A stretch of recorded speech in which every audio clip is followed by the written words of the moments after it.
outside of Kharkiv, the roads are pretty dicey, and you've either got to need something bad or you've got to have a real good vehicle if you want to get out of the area you're in and over to somewhere else. Just between the small village, I don't know the name of it, but I posted some pictures of it where the school was, and the church where they blew the steeple off the church and then blew a hole in the side of the building with an artillery round.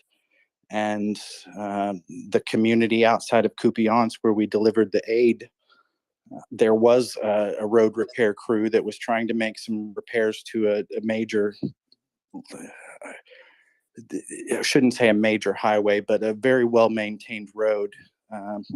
And they were repairing some shoulder of the road and drove over a landmine, and I think it killed at least one of the guys. It may have killed both of them, but there were two people who were severely injured on a piece of small road repair equipment, just trying to make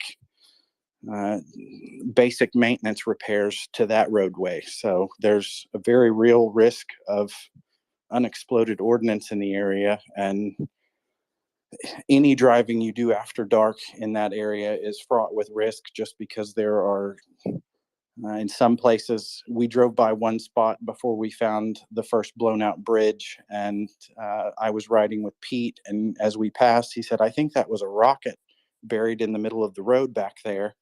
And we'd already passed it, and I didn't notice it, but we had to double back and go a different direction and try and reach this town from a different angle.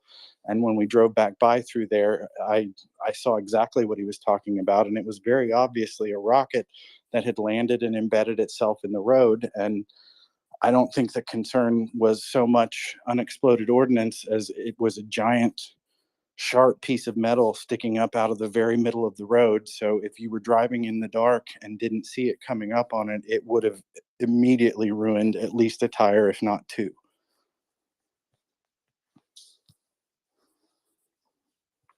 Thank you, Ryan. Thank you so much for coming up again and speaking at length to us all. I'm going to bid you good night and take care. I'm going to leave you in the very safe hands of Ben and Alan. Be safe, Ryan.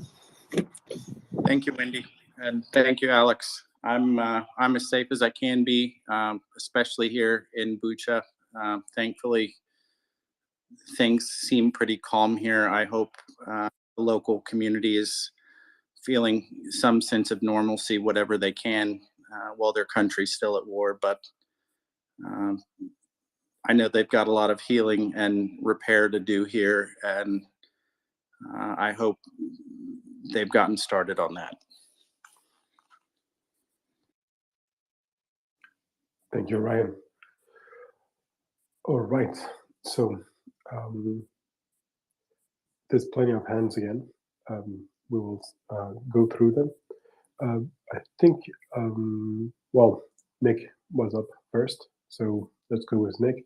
Bayanada, if you're still with us, you're welcome to jump in, but for the moment, let's go with Nick. Yeah, Ryan, can you tell us something about the kind of the thought processes or the decision processes that led you to drop whatever it is you do in Oklahoma and just decide to go to Ukraine? Kind of, can you describe, when there was like there a moment and you said, hold on, I could do that, and then going like, well, why not, and why, and what's the danger, and roughly what was the time scale of that, and of going from kind of, I wish there was something I could do, to, hey, actually, you know what, and booking tickets and stuff like that. I'm interested in the kind of, the evolution of point or something. How I did this and how I convinced my girlfriend not to kill me while I was here. Sure. Yeah, more about the decision process than the actual logistics, I guess. But I mean, yes, anything. I find it fascinating. You're one of the people I see on here. You're a speaker, and it's Ryan in Oklahoma, and then all of a sudden, hey, everyone, Ryan's in Bucha, Ryan's in Kyiv. Oh, okay.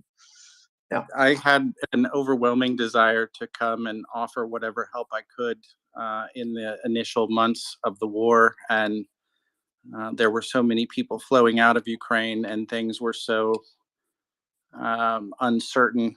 And there were many people trying to come over here and play GI Joe or join the war. I don't have any military background. I've fired a lot of firearms in my life.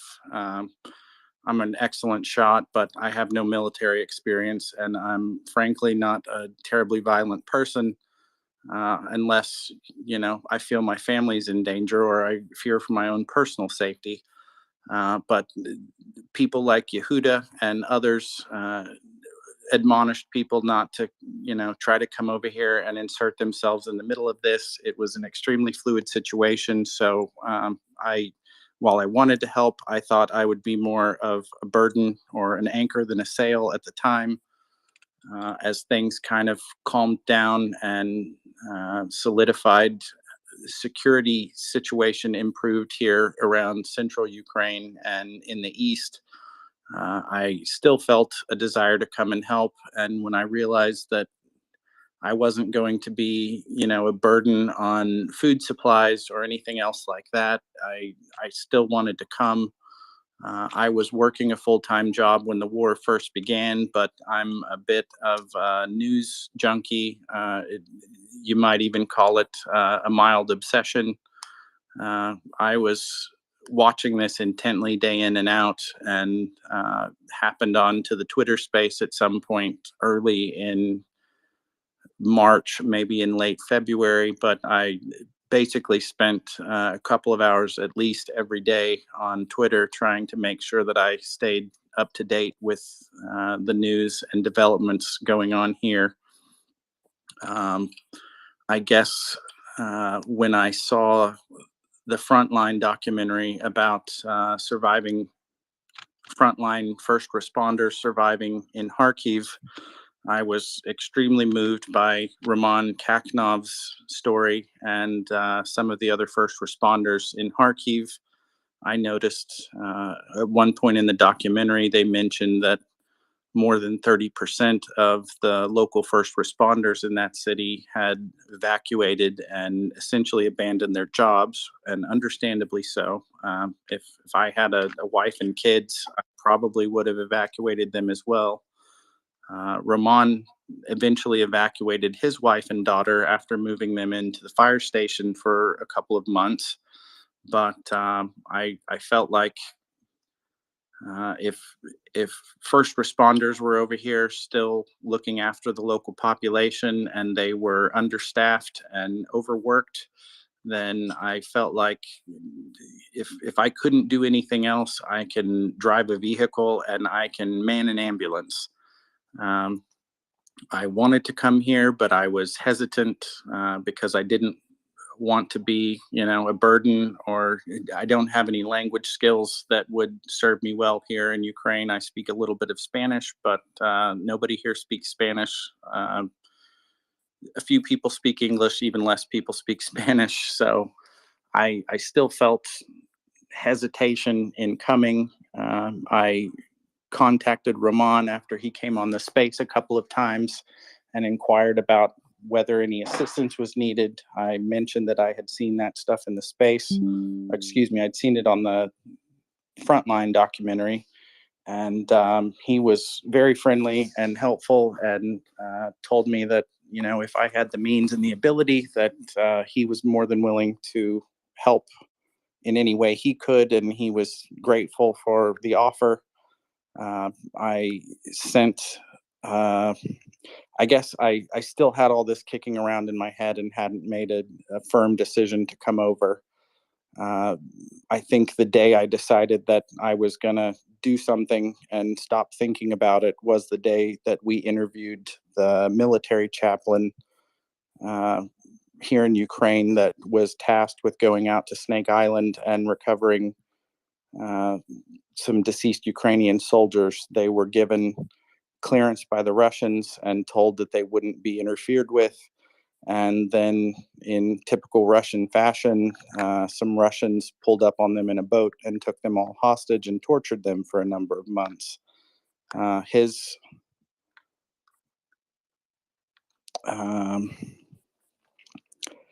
his resilience in spite of all the horrendous treatment that he endured, and his upbeat nature in recounting some of the horrible things that he survived through, I found particularly moving. And also on that day, during that interview, it was announced that the Queen of England had died.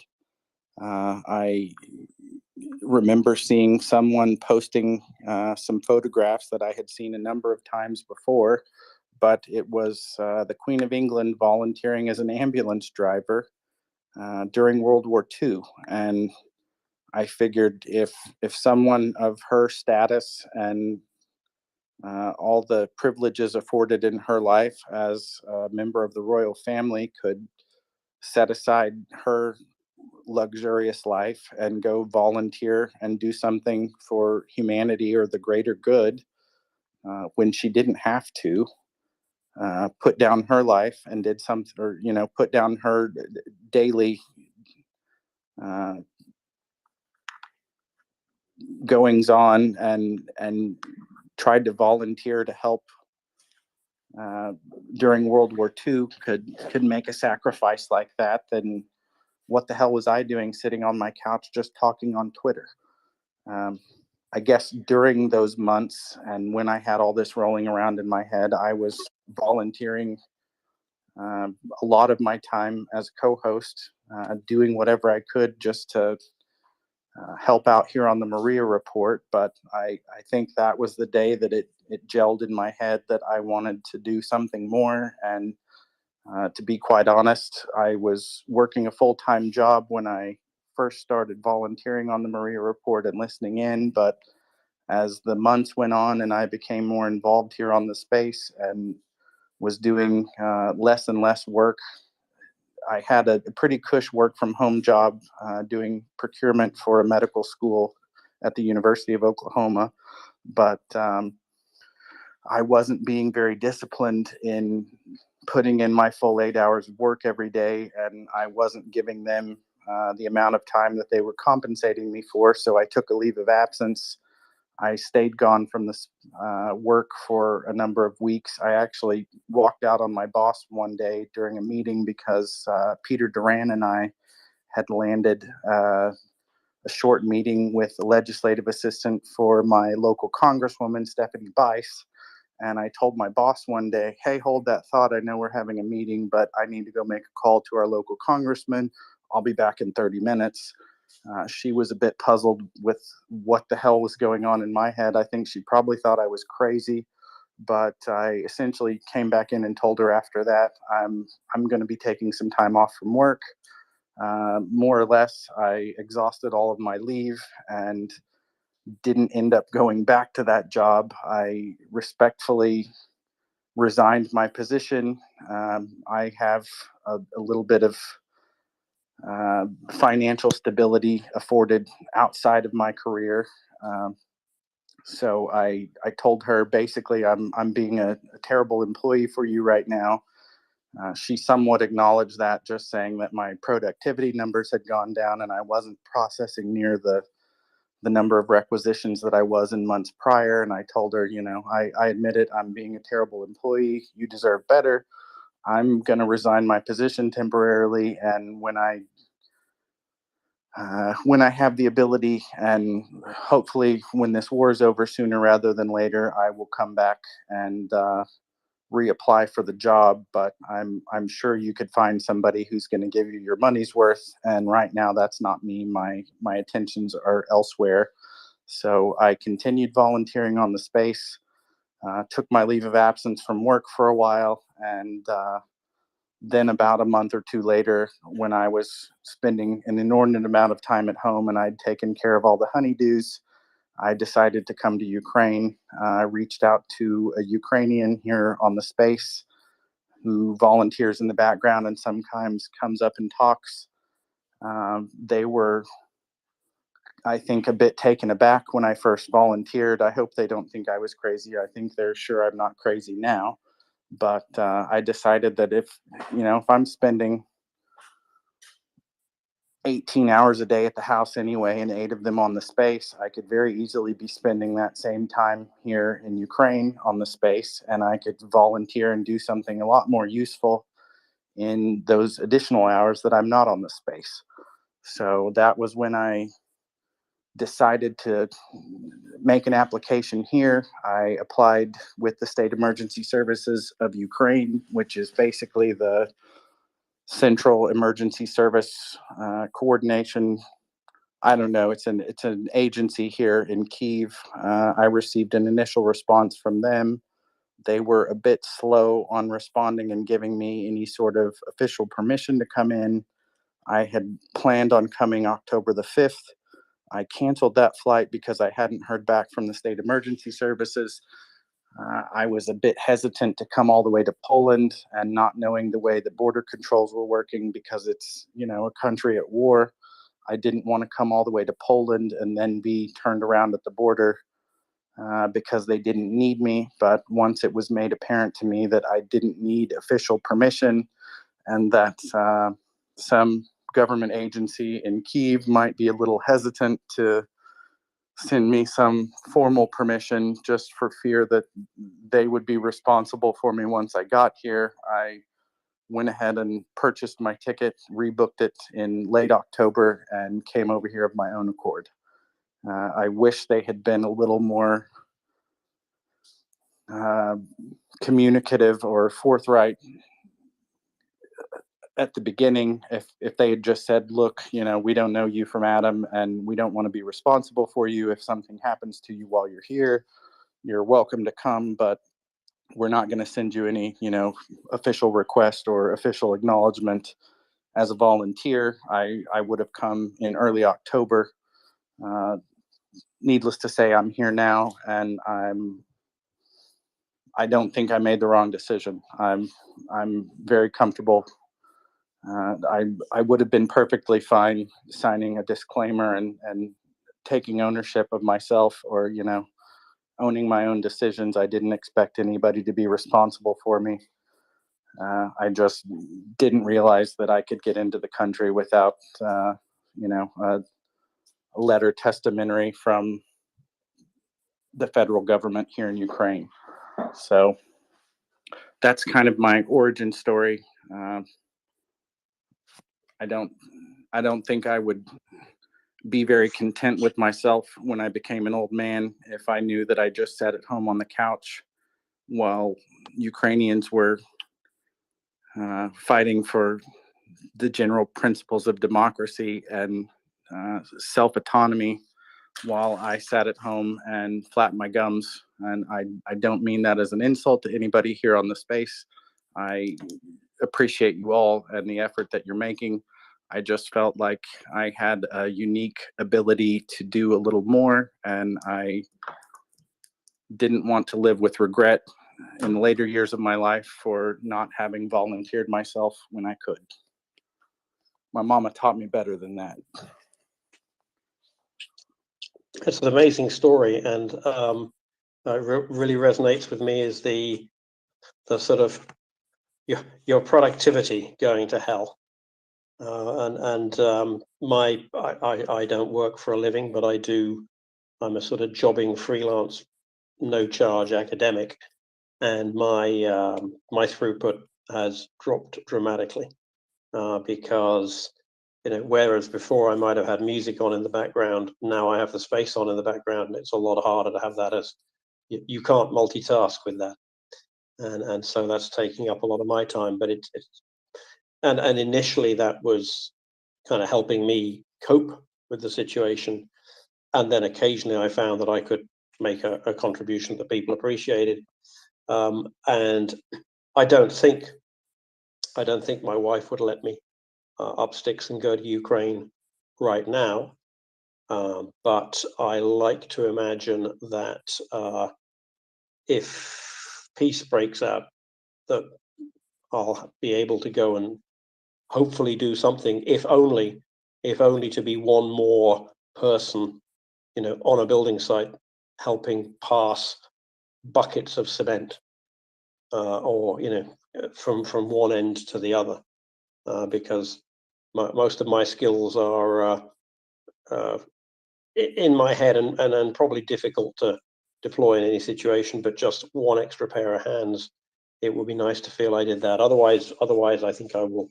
It's more likely that I'll just try and help refugees here, or donate, or do some work and actually get paid for it and raise some money.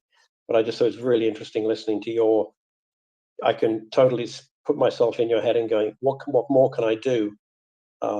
Because this isn't something I'm going to be able to walk away from. Like you said, you didn't want to become old and say, what would you have done, or what did you do? There was somebody had a nice thing. They said, if you've ever wondered what you would have done in 1939, well, you're doing it now.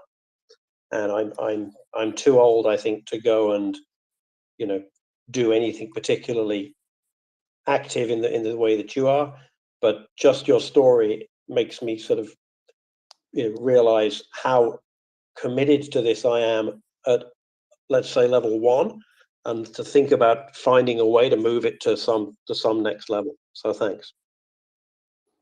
Sure. In the midst of all this, I was dealing with a significant other who watched me resign my fairly good job, very stable job, I should say, not necessarily a high-paying one, but I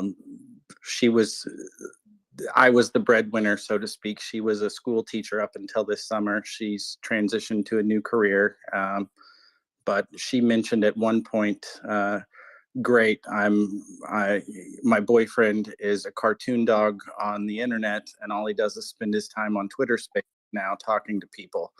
And she said that a bit in jest, but I think at first she thought I was a little bit too involved, and then she realized how much it meant to me that I was volunteering on the space.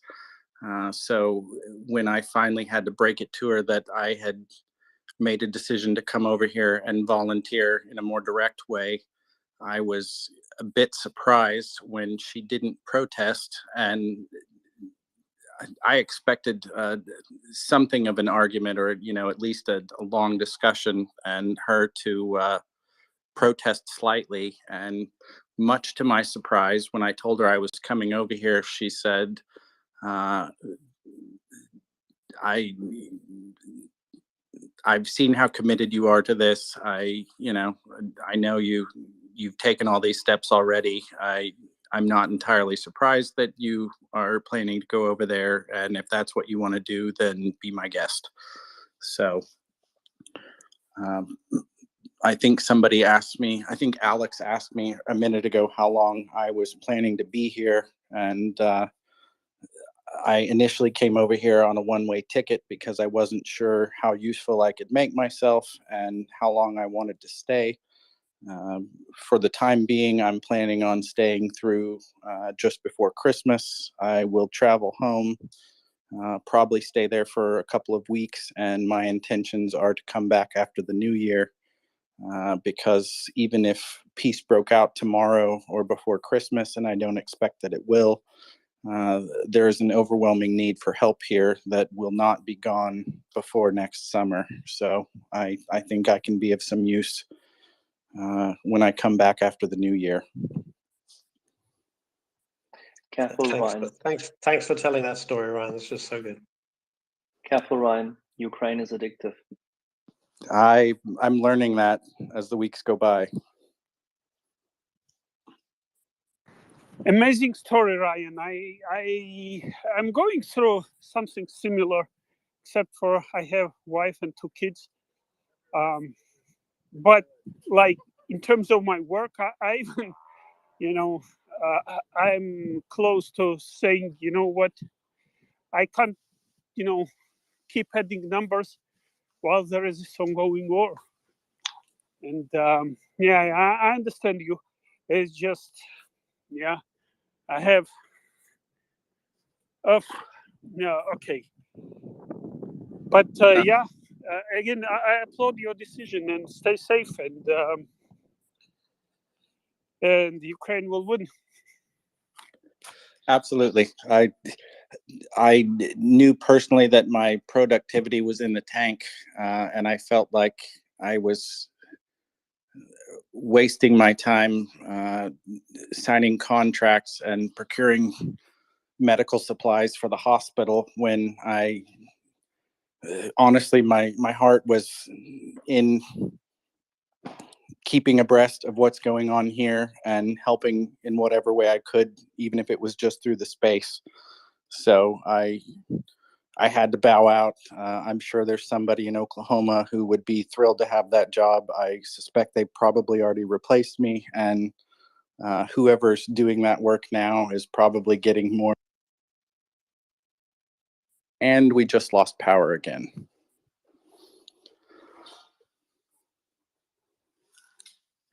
There will be plenty of jobs, Ryan,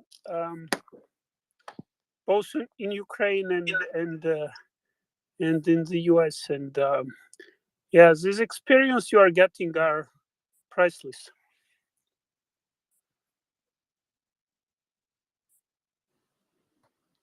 I'm gonna mic check real quick just to see if I still have a connection. Perfectly clear. Yep. Good deal. I'm happy to sit in the dark and talk to my friends on the MriyaReport.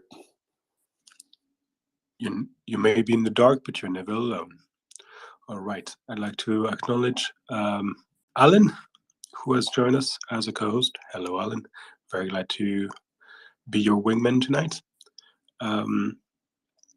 Everybody's saying hello to Alan. That's quite nice. And I think somebody has been waiting very patiently, and I'm very thankful for a question, I assume, to Ryan. And this is Jack Girl. Please go ahead.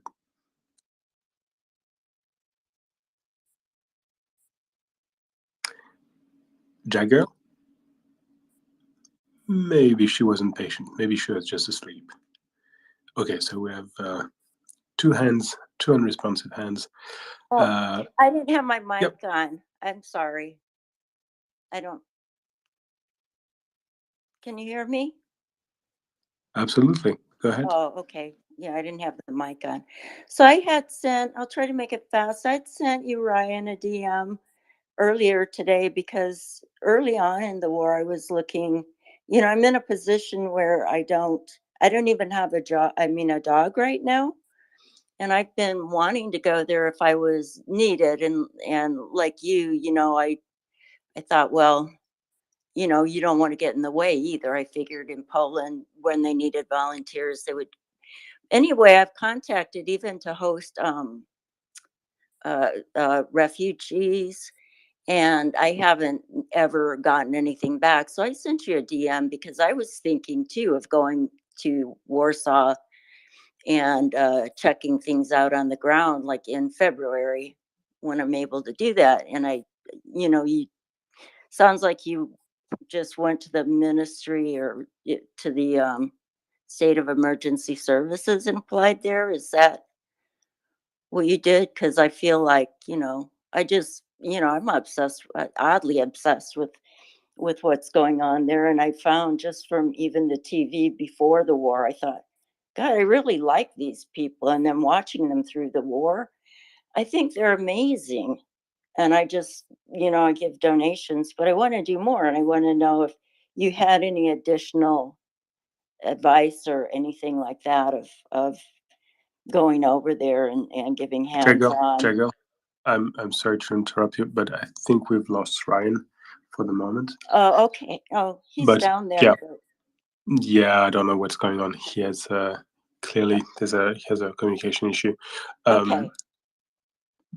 You did well. Send him a DM. I don't think we're gonna Okay. listen to his reply and whatever effort he will provide to help you, because we're not we cannot listen to every single personal case, but you're definitely, your heart's in a good place, and if you want to help more, I'm absolutely certain that there are tons of ways of doing this, whether in country or outside, helping those millions that are still refugees in other countries. So don't hesitate to tell our people that you want to help, they will orient you depending on where you are and where you want to be, towards the sort of places where you can help. Which, by the way, brings me to ask a question to Alan. Alan, today, you wouldn't believe, I found 40 euros in my pocket. What do you think I should do with them?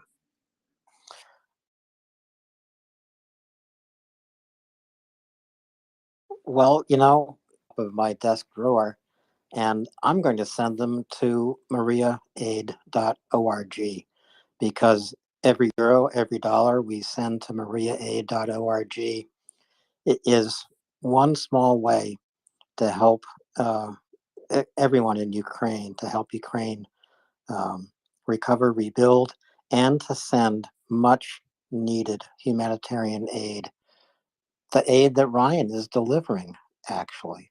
You know, whenever I hear Ryan on this space, I stop doing what I'm doing because I need his kind of inspiration. But what are you going to do with those 40 euros, Ben? I don't know. I was thinking, well, there's a really good book that has been published recently. It's called Understanding Urban Warfare by a friend of the show, Connor Spencer. And I would have totally invested those 40 euros in it, except that I already did. So it's there sitting on my desk. I'm going to read it tonight. So, well, not the whole tonight, because it's a fairly mighty tome. But that I would have spent the money in buying that book, but I won't. Then everybody was talking about pizzas recently. They like pizza. I'm not a big pizza fan. I think it's bread with bad pizza with bad tomato sauce on it. So honestly, I'm not going to spend my money in this. So those 40 euros, I think they will go to MriyaAid. And I'm pretty certain they will, actually, because there's recently I heard that our latest big drive to bring people to send some hard-earned cash to MriyaAid had led to the building up of $100,000 check that went straight to buying drones that I keep calling the furries, and I'm being told that my pronunciation is dramatic. They're called furry. The furry drones are flying. They're made to order. They're special for Ukrainians. The Russians cannot have access to it. They're full of goodies. People told me, we're going to tell you what's in it, but you have to keep it a secret. And I said yes. And I put it exactly in the safest place where I will never be able to reveal anything in the bit of my memory. I don't remember anything about the drone, but it's fancy, it's spiffy, it's the best drone there is. And at the moment, you will never believe, they're flying over Kherson. A number of them, I'm not sure I'm at liberty to say how many, but a number of them are, well, right now maybe they're resting a little bit because they did some serious work over the past few days, but they were in the front line, they led the way, and everybody who participated to raising the awareness for the MriyaReport, raising the awareness for MriyaAid, and sending money to MriyaAid has paid for those drones that are leading the way to the Ukrainian army right now. And that is a fantastic, fantastic success story. And I would like to thank absolutely everyone. Colby, your hand is up. I hope it's good news. Yes, I think it is good news. We have reports of numerous explosions in Cheplinka, which is between Novokazlovka and Crimea. There is a Russian airbase here, which has been home to numerous Russian attack helicopters. Recently, there was a command post here previously, which was since relocated. So waiting to see if we can get any pictures or video to confirm the reports of the numerous explosions. So hoping that there's many Russian helicopters destroyed on the tarmac. So I'll update further as we get more information. That is good news, Colby. just fill me in again. That's many kilometers south of the new front lines in Kherson, right? Many kilometers. Yeah, it's over 50 kilometers from the north side of the Nova Kakhovka Dam. And so that means every kilometer Ukrainians move forward is a kilometer further where they can uncover new targets and keep attriting the Russians. Yes, absolutely. This is a target that was sort of a bit of a stretch previously, but now that they brought the front line up right up to the river, it's very much well within HIMARS range. So Gimlers will be very accurate within that envelope. It's also a great way for Ukraine to demonstrate they have momentum, and they are never going to let this momentum go until it brings them to their sovereign borders. We all know that here, and that is one of the reasons we are here. And Bionade has had his hand up for a while, Ben. Should we try him again? No, absolutely not. Bionade is on the notice tab, is not allowed to speak. Yeah, no, I think he's sound asleep at the moment. That's what I thought. We should get a ZZZ indicating a sleepy head instead of no, that's a terrible idea, Alan. Terrible idea. No well, Z's, so no Z's on this. It's the wrong letter. You're absolutely right about that, Ben. But we should come up with something. People do fall asleep with their hands up. Traditional in French comics, when somebody's asleep, it adds a little bubble on top of him with a saw going through a log. So that's one option. Very good. Or we could also have sheep jumping over a fence. And I do see a hand up. And this is Lise. Lise, do you have a question for us? Not a question actually, but something that I remembered that sort of goes back to something we were discussing earlier, which was about people not being educated about Ukraine and the history of Ukraine.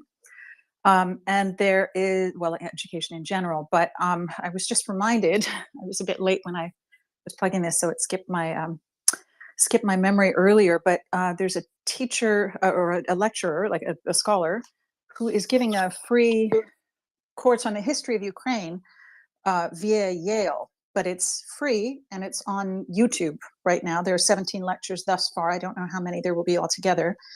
So I was just going to actually email that to somebody and see if someone could take a look at it and see if that might be something that I'm not familiar with the history of Ukraine, so I can't say that, I couldn't possibly vet it. And I don't know anything about this particular scholar. Liz, don't worry.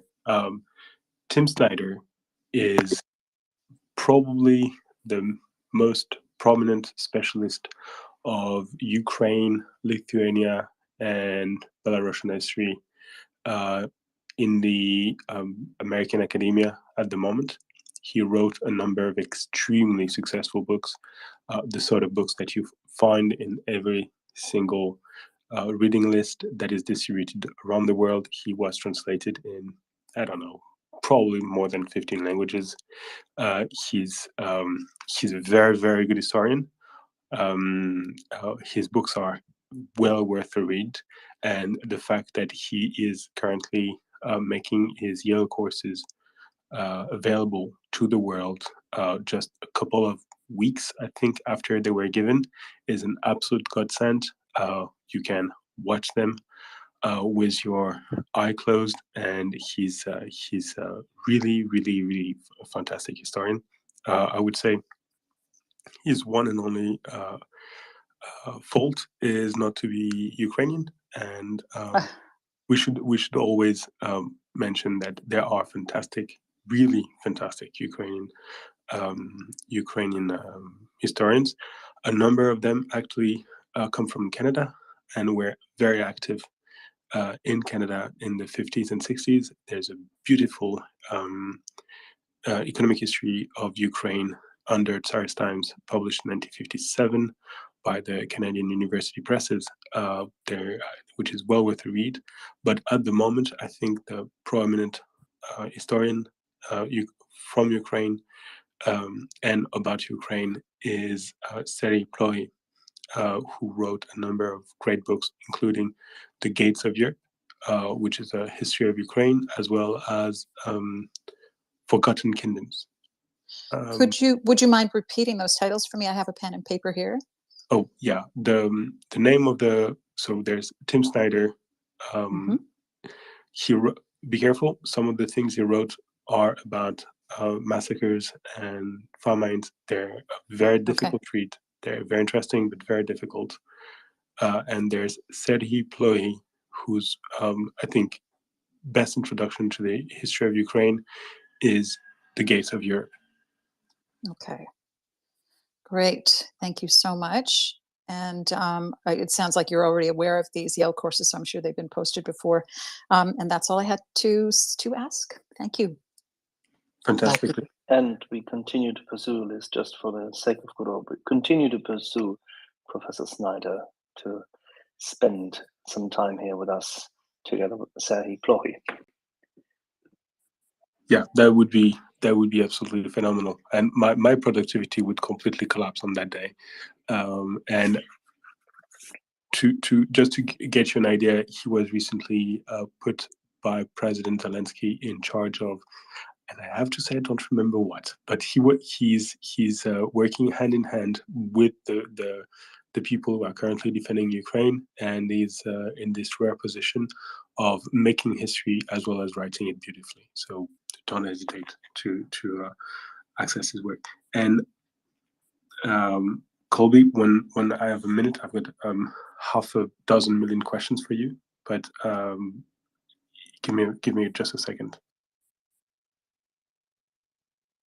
I think it's great that listeners like Lise are looking to learn so much more about Ukraine. It's something we all have to do. MriyaReport not only gives us information day by day, but we do learn the history of Ukraine. We learn so much about Ukrainian culture and their quest today to become again a free, sovereign, unoccupied nation of the first order. Bionati distracts me because he still has his hand up. And Axel, I will say, I think Dr. Snyder would be eager to spend some time here. And like Ben, my productivity would go to zero while he was speaking, and you and he were speaking. I'm working on it. Let's see whether his publicist is willing to give us an audience. Let's put it this way. It's very strange how things happen at this point in time. We might get lucky through completely different means. Well, the idea is to have him on and Serhiy Plohy to actually do this as a double shift, so that there is also something interesting for them both to actually conduct this. That's the task. That's the hope I have, and that is what I shall be working on. That is an amazing idea. You could make a documentary about that. That would just be fantastic. And I also think we have a good omen. The moment his name was mentioned, he tweeted, and I saw it pop up on my feed, and I will take a look at it as soon as I have a moment. So that can only mean one thing. You say Dr. Tim Snyder, and he tweets. Don't tell me that this is all a simulation. No, not at all. Iona, you asked to come up, and I'm wondering if you want to launch a discussion or continue with this conversation. Oh, thank you, Alan. In fact, when I heard Ben about his productivity collapsing, I remembered um, about the Nietzsche's horse, and I wanted to tell you the story if you want. It's a very interesting story. In fact, it's three stories. I don't know if you want to hear about this, but I think it's it has some importance for what's happening today. Yes, please continue. It's a very moving story, and so please continue. Yeah, so the story is that Nietzsche was taking a walk near Turin in Italy, and he saw a horse being beaten, and he was so impressed and wanted to save the horse and just embrace the horse, the neck of the horse, and soon after that, he began to have mental problems. And well, this is a story about Nietzsche. It's a very important story. It appears in biographies. There is a film that was made about it, Turin's Horse. There is also an exceptional book by Milan Kundera. But the problem is that it may be just an invention by his biographers. And in fact, they may have been inspired by a similar story that appears in a fictional environment in Crime and Punishment by Dostoevsky. And that story is very interesting because the main character of the novel, Raskolnikov, which is a criminal, in the night before his crime, he has a nightmare. And he has a nightmare about a horse being beaten. And in his nightmare, he's a child and he tries to save the horse and he can't. And then he wakes up. And when he wakes up, he has like a revelation, and he understands that in his dream, he is both the horse, the driver of a carriage that beats the horse, and the child. So he has three roles in the same story. He's being beaten, he's trying to save the beaten horse, and he's the one who beats the horse. And this may tell a lot about the Russian psyche. And in fact, this fictional story may have been inspired by another story, because when he was young, Dostoevsky, along with his father, they witnessed another happening of this kind when the client that was in a carriage and was drunk uh, beat the driver of the carriage. And the driver of the carriage, in revenge, beat the horse badly. So this is the third story, which most probably is true. So there are three stories about the Nietzsche's horse. One is by the Nietzsche's biographers, the other is by Dostoevsky, and the other is experienced by Dostoevsky. And these stories may tell something about the Russian people, who is, in fact, the horse, the one who wants maybe to save the horse, and the ones to beat the horse. And maybe sooner than later, they will try to be in the role of the boy who has a good heart, and not the other two. I kind of doubt it, but it would be nice. Well, Iona, these are really deeply moving reflections about humanity and about forgiveness. And I think, as was pointed out earlier today, we will never know the last words that Nietzsche spoke because he ended his time in an asylum. But these are all significant reflections on humanity, the heart of humanity, and forgiveness. And I thank you very much for telling them, relating them, and letting us know where we can find them. Thank you. Thank you, Ayana. Which, by the way, makes me think of another bit of literature. Of course, the way Pushkin described Russia, saying that it was a troika, three-horse carriage, running through the snow, and that might be true. the only thing they didn't say was what it was running from, and where it was running to. And I think that we've discovered that it was running from the Ukrainian army, hurrying back to its own borders. Okay. Anna, you sent me a few messages. Some of them are very interesting. Others are extremely secret, and I would be extremely thankful to you if you were not sharing them with the space. So, can you tell us a little bit more?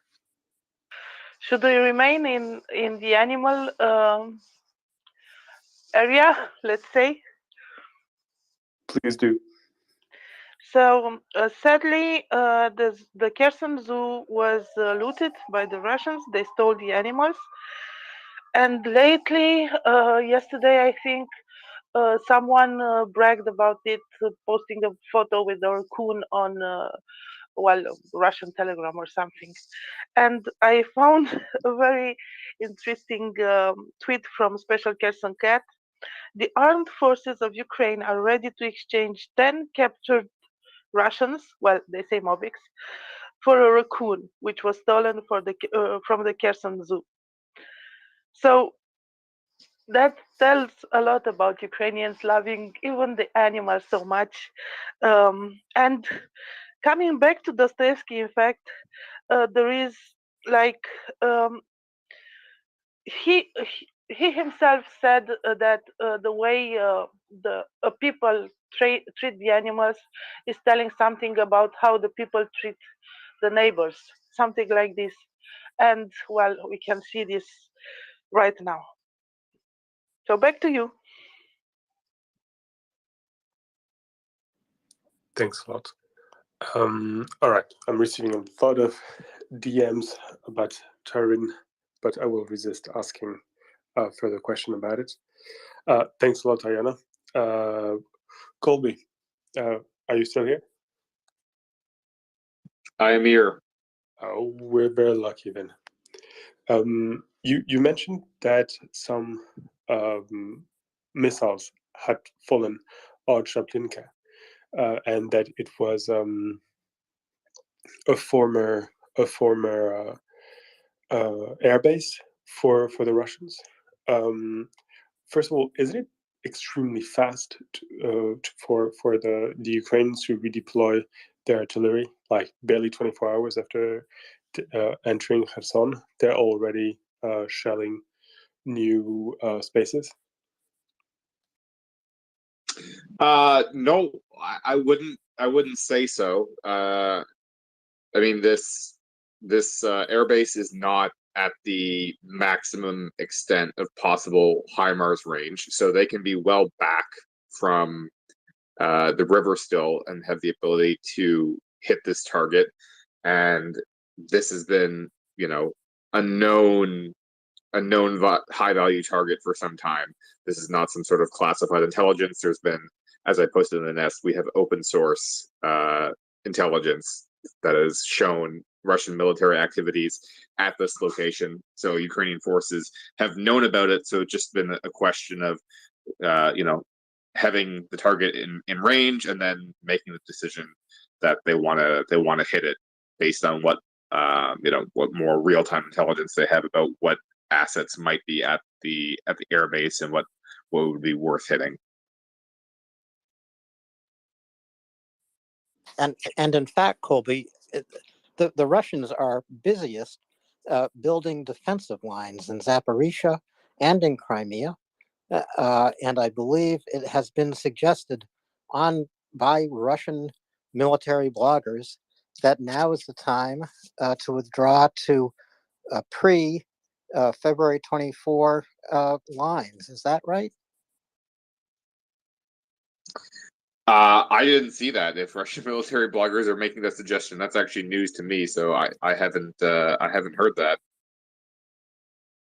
I'll try to track that down and send it to you, Ben, or someone to vet it, and then if it can be verified, we can fill people in with that news. But the defensive lines, Colby, that the Russians are building really amount to nothing more than what I would call the kind of concrete barrier you would see in a parking lot. Yeah, I mean it depends. I mean they're building a lot of different things all over the place, and overall they're mostly unimpressive. Some of the fortifications they're building are a little bit more extensive than some of the others. So it's quite a mixed bag. I mean, just plopping down the cope cubes along the waterfront, as we had previously seen, that's counterproductive, in fact. But some of the fortifications that were being built further back, were a little bit more extensive, but ultimately, they're not going to, they're not the Maginot Line or anything even close to that. So there's a limit to the impact they're going to have. Field fortifications can be a force multiplier, if they're manned competently, and that's ultimately the biggest problem for the Russians, is that if the troops that are in these fortifications don't really know what they're doing, there's a limit to what impact it can have. It offers some limited protection for them, but it's just sort of a minor speed bump. So we'll have to see. I mean, some of the trenches that I saw them building in Henichesk, which is the newly established regional capital, as they're deeming it, were some of the better constructed trenches that I've seen out of the Russians so far. But ultimately, it's still pretty vulnerable to artillery fire. They're not even close to the extensive fortifications that we've seen the Ukrainians build with reinforced concrete bunkers that are built, fairly deep into the ground. So it's certainly not that extensive, but I guess a minor improvement from the sort of things that we've seen their soldiers building in terms of entrenchments. Ben, I just want to call your attention to our friend Craig, who is requesting to come up. And for some reason, I am unable to bring him up right now to speak. Can you retrieve him? You have done it. The other thing I'd say is, understanding that the Russians are busy building defensive lines here, there, and everywhere, tells us one thing about their mindset. They're feeling defeated.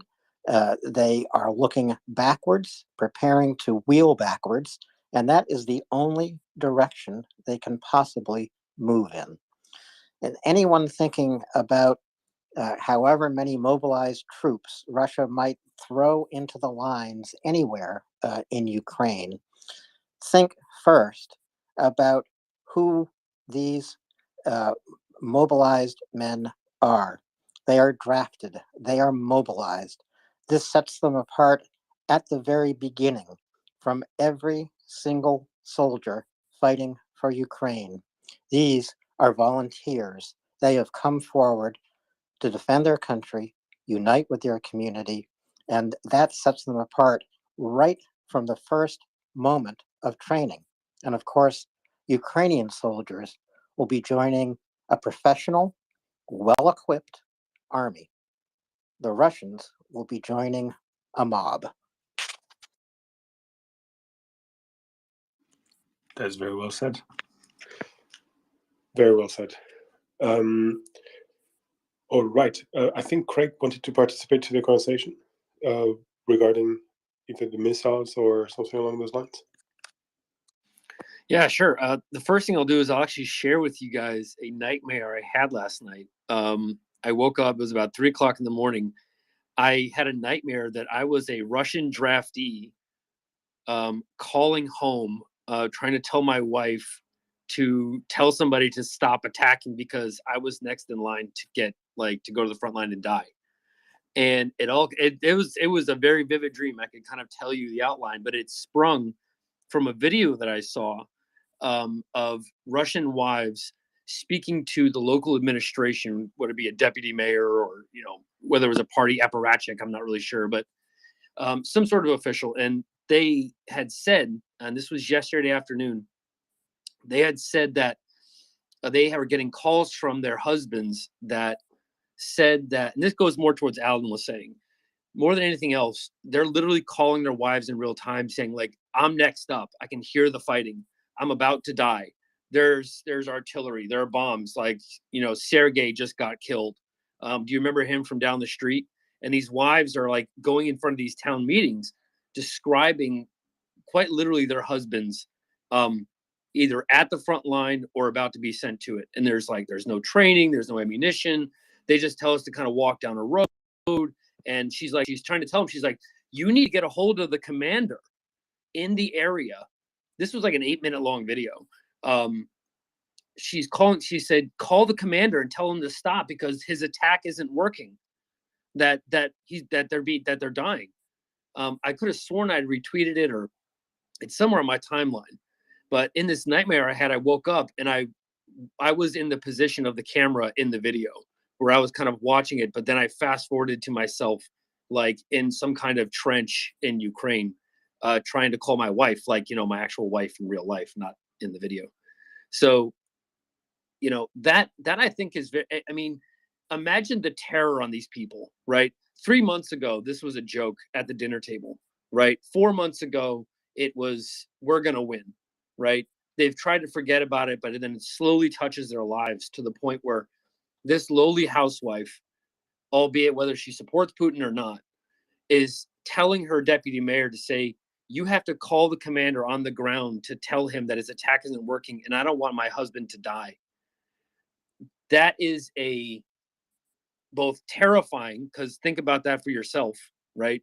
Hearing your voice of your loved one, but also very telling to the future of what this war looks like for Russia. It is going to only build, it is only going to get to a critical mass of people to where the local officials are going to wake up and say, you know what, this is actually going to get out of hand really fast. If that's happening now, that could speak to the long-term effects of what this means after a Russian winter going into a spring. So anyway, I just wanted to share that, but thank you for skipping the line, so to speak. And that is actually a nightmare. There's no question about it, Craig. I hope I do not have that nightmare tonight, because we all know about the power of suggestion. We do have a couple of hands up. Nick, you've been very patient. I put my hand up to just to say to oh, she's put her hand down, the lady from Romania, about talking about the raccoons. And if you can offer to exchange 10 Mobics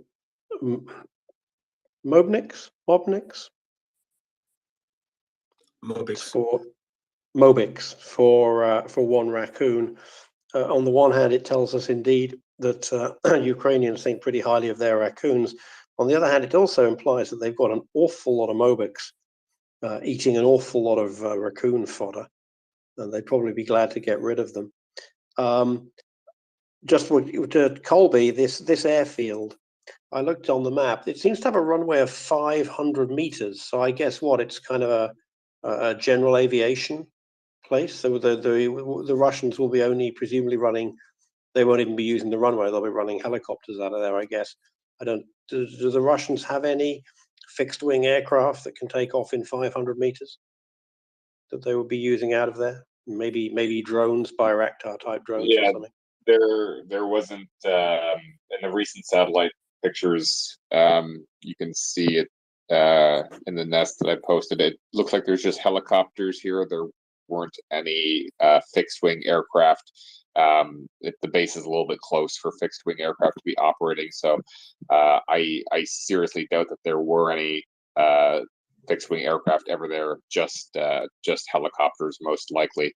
And they may have already departed, maybe not. We'll find out soon. Hopefully, we get some pictures or some video from the scene, and we can confirm that there's actually been strikes as it was reported.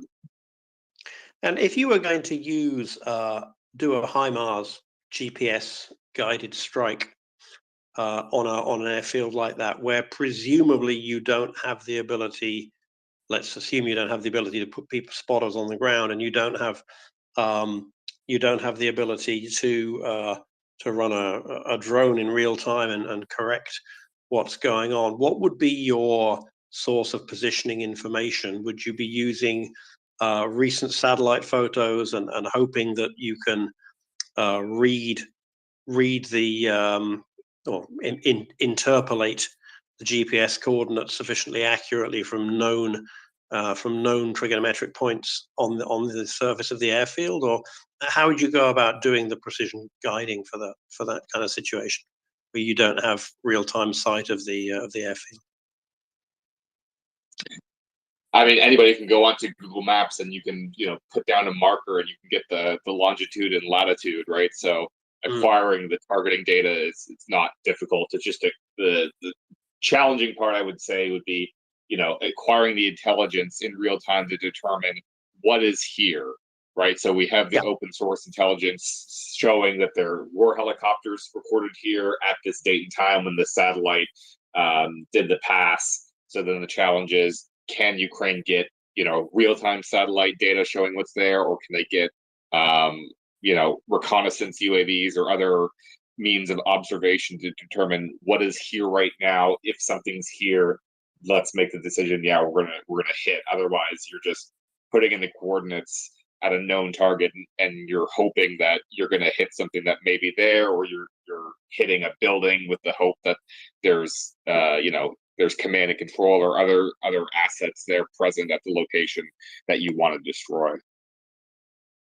Yeah, so I presume they have an idea of where the helicopters would park.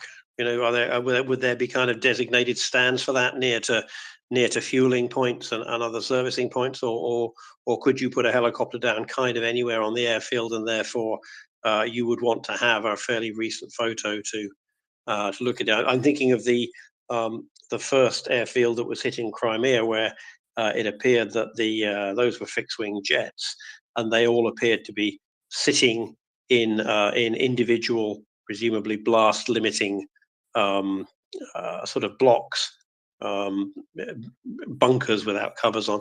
And I presume, since it was Ukraine's airbase, they would have pretty much all of the plans of that. But I guess if with a helicopter, do you park them in a particular place near to a service point, or can they kind of spend the night almost anywhere on the field? I mean, you can. I mean, depends on the airbase and the extent of the infrastructure there. I mean, the gold standard is to have all of your aircraft in bunkers that can withstand, strikes of various sort.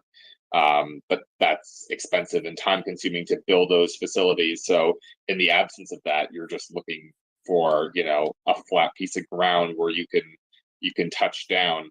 And then, you can bring the refueling assets to the aircraft. That's typically how it's done, because you're not going to get too close to buildings, obviously. For helicopters, at least, you have to roll the aircraft. You have to taxi them once they're on the ground. So if you look at the satellite pictures right now, or this was taken on 2 weeks ago or so, I think, all the aircraft were just sitting on the runway. They weren't protected by anything. They're all just in a row on the tarmac, somewhat spaced out, right? Not even great distribution. They, ideally should be a little bit more further apart to minimize the risk that they're all going to be destroyed. The further away they are, then the more munitions would have to be expelled to potentially destroy them. So pretty hasty stuff from the Russians. But they may have not felt that they needed to take more precautions, because they were the front line was further away at the time. But now they are well within range. So if they're still there, it's a pretty attractive target for HIMARS. And Nick, it's going to be HIMARS o'clock there very soon, I imagine. very soon, I think. And one thing I'll point out, Nick, when that airbase in Crimea outside Sevastopol was hit, the Russians were taking no precautions. They had parked all these fixed-wing aircraft on the runways, not all protected because they felt they were immune from any Ukrainian attacks. And the Ukrainians were busy proving then, and they are busy proving now, that nothing could be further from the truth. And just before we turn to additional hands, I want to ask all of our listeners to please retweet this space. Let people know that if they want to deepen their understanding about what's happening in Ukraine, please come to MriyaReport and listen and participate. But the more you listen, the more you will learn. I'm certain we'll be having some experts come up here later in the evening. Experts join us every single day, not only military experts, but economists, international diplomats, members of the Ukrainian Duma, Ukrainian voices from the ground of Ukraine. Alan, Rada.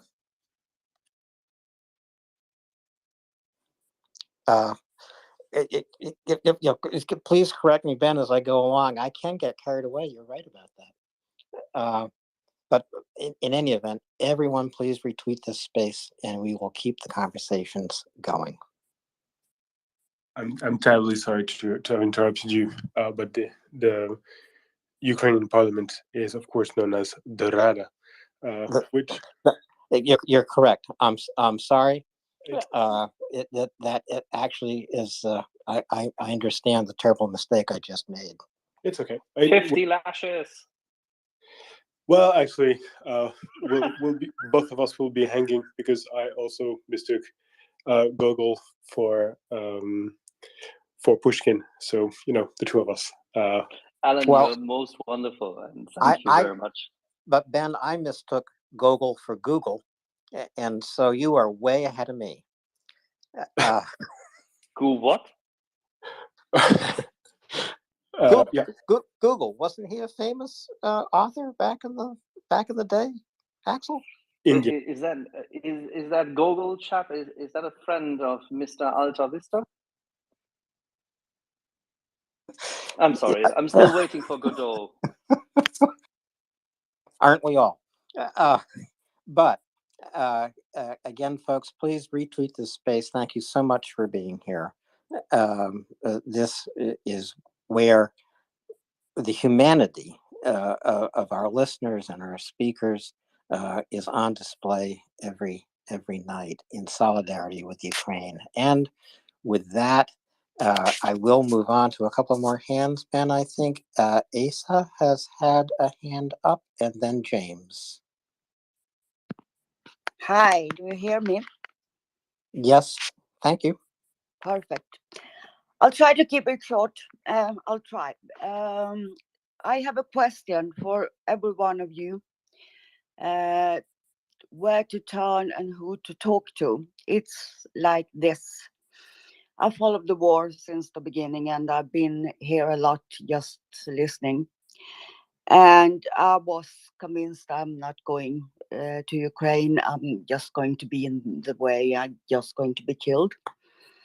But then I saw someone asking, saying, "Oh my God, if we had dogs to search dead people and wounded people." And then I realized I can do this. I'm from Sweden. That's why I'm bad on English. I'm from north of Sweden. I've been a hunter since I was 17, and that was a long time ago. I've had dogs all my life, and I've had hunting dogs. And I've trained dogs to search for wounded and dead animals, moose mostly, and bear. I realized for a dog, it's no difference. I can teach a dog to search for a moose or a mouse or a bird or a human being. It's the same. because you train the dog to go for the scent of blood and dead, something that's dead. So I talked to a lot of people, and everyone was like, yes, yes, can you come? Because my thought was like this: I'll go to Ukraine because, of course, I can train one dog, but that's only one team. I can train 20 people with 20 dogs, and that's 20 teams. So I'll go there to train people to train their dogs. I've been to Ukraine. I was in Ukraine from late August to late September. I met a lot of people. Yeah. Yeah, I'm terribly sorry to interrupt you, but you're laying a lot of information on us, and for many of our European listeners in particular, where it's quite difficult to follow everything you're saying. Okay. Do you mind if I ask you a few questions so it takes a slightly more dynamic format? Yes, please do. Oh, right. So I understand that you are from Sweden. Yep. That you are you're good with dogs. I'm a dog trainer. I've worked with it professionally. All right. As training hunting dogs or training dogs for other tasks? Both, mostly hunting dogs, but both. All right. Important question. Do you speak to them in Swedish or do you speak to them in Flemish? When I train, as I said, I've been to Ukraine and I've been at Kharkiv Animal Rescue, and I've evaluated and rehabilitated a lot of dogs there, and I only train them with body language because it doesn't matter. I can teach the human to do the same with the body. Okay. Well, then I'm sure the U.S. Army would be very interested in talking to you because if I'm not mistaken, they still speak to their dogs in Flemish, which is strange. Okay, so had you been to Ukraine before February 2020? No, I haven't. Did you have any special contact with the region, friends, family? Maybe you knew Poland very well, or Belarus, or Russia, or any other region? No, I'm just a little strange. As I felt I can do something, and I don't have much money to donate. I don't. This is my thing, and I talked to a lot of people that said, yes, we need you, but I don't know where to turn because everything is very formal and you must have a paper with a stamp on to help and to get to, for instance, fire stations. I know Roman. I met him. He's a really nice guy, firefighter, that used to be here. And he said also if we could have a dog at our fire station that could search for people, it would be a huge help. All right. So when did you? I assume you took the train from Poland to Ukraine. When did you arrive in country? Actually, I drove. I drove from Gdansk. I delivered the car for Blågula bilen, organization in Sweden that provides trucks to Ukraine. trucks and cars to Ukraine. So I drove a car there. Oh, right. So you arrived there, and can you tell me? Can you tell us where your main base of operation is? Is it Kiev still, or is Kiev, but mostly Kharkiv. And I'm going back again as soon as I get the funds to. The only thing I need is to keep my own animals attended to.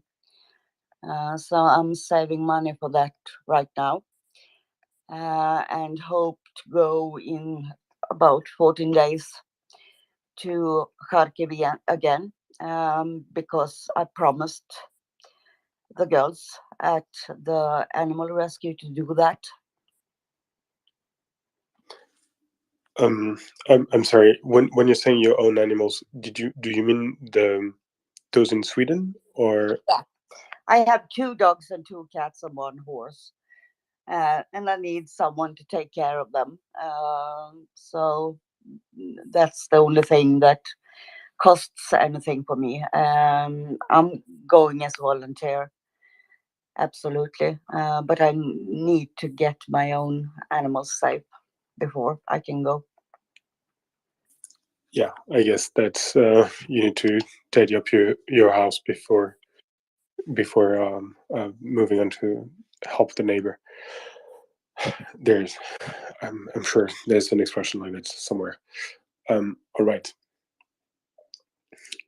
So you're right there, and can you explain to me exactly what you're doing? You're taking dogs that you're finding in the streets. That's Yeah, your source of dogs.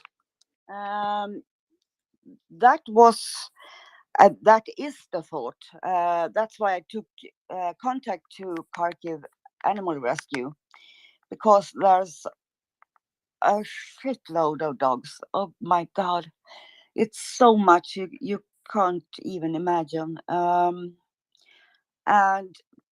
there are street dogs, of course. They've always been street dogs in Ukraine, but there are a lot of war dogs and cats owned by someone that's maybe dead or um, refugee in another part of Ukraine or another country. And they're looking all the time for owners. But when we talked, I said like that, if it should come an owner to one of the dogs that are trained, I don't think the owner would mind that the dog had a work to do. Asa and Ben, I just want to break in here for a moment to say 2 things. Asa, your heart is in exactly the right place, and you're demonstrating that people with all kinds of skills can go to Ukraine and help. My other part of the announcement is a warning popped up on my screen here saying that it's possible the host, MriyaReport.org, is having some connection issues. So it's possible we may all disconnect here in a few minutes, but I hope that's not the case. Okay. Yeah, but I need some kind of. When I talked to Roman, firefighter, I don't remember his last name, in Kharkiv, fire station 11, he talked to his boss, and the boss said that I needed a paper with a stamp